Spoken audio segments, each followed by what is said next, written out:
মনে রাখেন, দুর্বল না দুর্বল, কতক্ষণ দুর্বল না দুর্বল নয়। হযরতে মুকাতিল বলেন, ইয়াজমাউল্লাহুল ওয়াহুশা ওয়াল হাওয়াম্মা ওয়াদ দাওয়াব ওয়াত তায়র, কিয়ামতে পশু পাখিদের একত্রিত করা হবে। কি করা হবে? ফায়ুকযা বাইনাহুম, এখন পশু পাখিদের মধ্যে একটা বিচার আচার হবে। কি বিচার? হাত্তা ইউকতাসালিল জাম্মাই মিনাল কারান্না, সিংওয়ালা পশু কিয়ামতে আল্লাহ দাঁড় করাবেন। দাঁড়াও, সিংওয়ালা। আর দুর্বল, রুগ্ন, অসহায়, ছোটখাটো পশুদেরকে আল্লাহ বলবেন তোরাও দাঁড়া। এদিকে সিংওয়ালা, এদিকে দুর্বল পশু। আল্লাহ বলবেন, এই দুর্বল, তুই না দুনিয়ায় দুর্বল ছিলি, কত দুর্বলতার সুযোগ পাইয়া তোমার কয়টা গুতা মারছিল ক? আল্লাহ 333টা। কয় আল্লাহ আমি তো বড় দুর্বল, আমি তো প্রতিশোধ নিতে পারি নাই, আমার উপরে গুতা মারছিল। আল্লাহ বলবেন একটা কাজ কর, তুইও আজকে তারে 333টা গুতা মার। আজকে এই দুর্বলটা হয়ে যাবে সবল, আর সবলগুলো হয়ে যাবে দুর্বল। আমাদের আলেমদেরকে যারা দুর্বল ভাবো, আমাদের হাতে তো পাওয়ার নাই।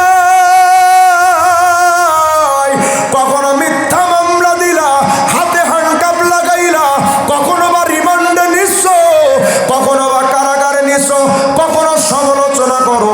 আল্লাহর কসম কইরা কই, আমরা দুর্বল না। কিয়ামতের ময়দানে যখন বিচার হবে, আমেরিকার সুপ্রিম পাওয়ার আর ইন্ডিয়ার দাদারাও তোদের বাঁচাতে পারবে না। আল্লাহ পাক বলবেন, এই দুর্বল, তুমি শক্তিশালী হও, পাওয়ারওয়ালা, তুমি দুর্বল হও। এখন বিচার আচার হবে। বিচার আচারে যখন খতম, গুতা টুতা মারা শেষ, একেবারে শেষ হয়ে গেছে, খতম। মানুষের ব্যাপার আল্লাহ পাক বিচার যখন করবেন, হকের বিচার, হাত তুলে ধরে বলবেন, এই দুনিয়াবাসীরা ক, কে কি পাশের কাছে? বাপ আইসা বলবে, আল্লাহ আমারে ও বুড়ো কালে খাওয়াই নাই, অথচ এটা বাপের হক ছিল। আল্লাহ সন্তান আইসা বলবে, আল্লাহ আমার বাপ আমারে মাদ্রাসায় পড়াই নাই, আলেম বানাই নাই, এলেম কালাম শিক্ষা দেয় নাই। ভাবতেছেন যে আমার পোল, আমি যা পড়াবো সেটা আমার ব্যাপার, আপনার হুজুর কি না? কিয়ামতের সন্তান আইসা বলবে, আল্লাহ আমার বাপ টাকা দেয় নাই, পয়সা দেয় নাই, এটা কখনো সন্তান বলতে পারবে না। সন্তান বলবে, রব আমার বাবা আমার হক নষ্ট করেছে, দিনের জ্ঞান আমার দেয় নাই। বিবি আইসা বলবে, আমার হক নষ্ট করেছে। আল্লাহ বলবেন, আতি হুকুকাহুম, এই বান্দা সবার হক পরিশোধ কর, সবার হকগুলো পরিশোধ কর। তো হক পরিশোধ করতে থাকবে, করতে করতে কিভাবে? বান্দা বলবে, আল্লাহ কেমনে পরিশোধ করব? ফাইনা ওতিহিম ওয়াকাদ ফানিয়াতিদ দুনিয়া, আল্লাহ পরিশোধ করব কেমনে? দুনিয়া তো নাই, টাকা পয়সা নাই। আল্লাহ বলবেন, একটা কাজ কর, তোর আমল নামায় যে নেকি আছে না, এই নেকিগুলো সব পাওনাদারকে দিয়ে দিয়ে পরিশোধ কর। দিচ্ছে, দিতে দিতে দিতে দিতে শেষ। এখন আল্লাহ রেখা, আল্লাহ আমার তো আর নেকি নাই, কিন্তু পাওনাদার আছে। আল্লাহ পাক এবার বলবেন, বান্দা তাহলে কাম কর, পাওনাদারদের আমল নামায় যে গুনাহ আছে, ওই গুনাহগুলো তোর আমল নামায় চাপায় না, ছাড় নাই, ছাড় নাই। এভাবে করে কিয়ামতের ময়দানে হকের বিচার হবে। এজন্য মুমিন নবী বলেন, ইমানদারের ইজ্জতের দাম, টাকা পয়সার দাম, সম্পত্তির দাম, তার রক্তের দাম কাবার চাইতেও বেশি। প্রত্যেকটা শব্দের কিন্তু হিসাব হবে, প্রত্যেকটা টাকার কিন্তু হিসাব হবে।